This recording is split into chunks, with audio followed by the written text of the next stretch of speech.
विधानसभा नियुक्तियों निरस्त पर बोले उत्तराखंड के वित्त मंत्री प्रेमचंद अग्रवाल ने कहा कि यह आप लोगों से पता चल रहा है। मैं अभी जर्मनी में था। अंकिता हत्याकांड में कहा कि यह बेहद दुखद घटना है।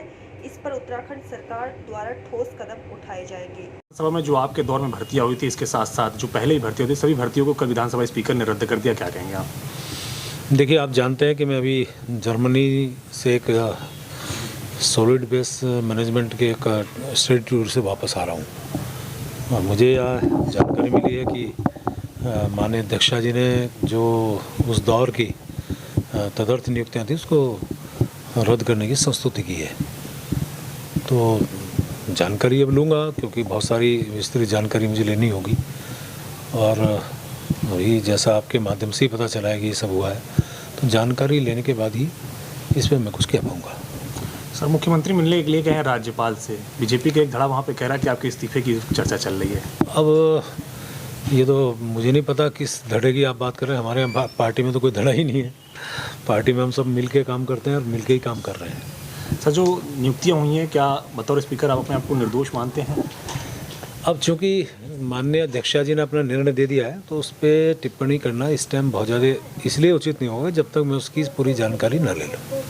सर, एक आखिरी सवाल है, अंकिता की जिस तरीके से वहाँ पे हत्या की गई है, क्या कुछ कहेंगे? देखिए, बहुत ही दुखद दुर्दांत एक घटनाक्रम हुआ है और फिर मैं कहना चाह रहा हूँ कि मुझे ये सब बातें मीडिया के माध्यम से पता चली है।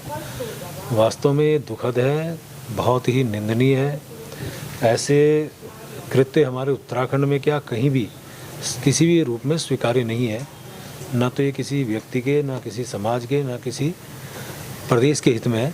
और जिस प्रकार से माननीय मुख्यमंत्री जी ने इस पर अपना एक बहुत बड़ा स्टेप लिया है, आरोपी पकड़े गए हैं, तो मैं समझता हूँ कि ये बहुत कड़ा एक्शन भी है और नज़ीर भी बनेगी कि इस प्रकार के कार्यों को कोई भी व्यक्ति स्वीकार नहीं करेगा। सर, लेकिन अंकिता भंडारी हत्याकांड में जिस तरह से बीजेपी नेता के बेटे की संलिप्तता थी, जिस तरह से इलीगल रिसोर्ट रन कर रहे हैं, सर इस पे कब सरकार कुछ कड़ा निर्देश? देखिए, आज के परिप्रेक्ष्य में यदि मैं बात कर रहा हूँ तो निश्चित रूप से सरकार ने निर्णय लिया, सरकार ने कड़ा फैसला लिया, रिसोर्ट को धराशायी किया गया, तीनों आरोपी पकड़े गए।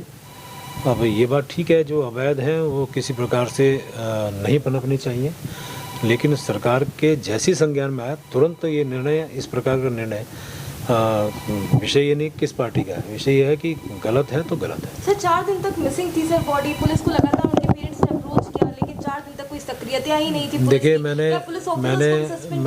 मैंने अभी कहा कि मैं अभी जर्मनी से लौटा हूँ। ये सब जानकारियाँ मुझे बहुत ज़्यादा नहीं है, लेकिन यदि तीनों आरोपी पकड़े गए हैं, उनके रिसोर्ट को धराशायी किया गया है, तो समझ लीजिए कड़ा फैसला सरकार ने लिया है। सर, एक आखिरी सवाल है, आप जब जर्मनी जा रहे थे तो उसके पहले आपने ट्रांसफ़र किया था अपने विभागों में, मुख्यमंत्री ने सारे ट्रांसफरों पर रोक लगा दी। ये सारी जानकारियाँ क्योंकि मुझे उसके बाद की जानकारियाँ हैं तो सब जानकारियाँ विस्तृत रूप से लेनी पड़ेगी। सर, बेटियां सुरक्षित है, उसको लेकर क्या?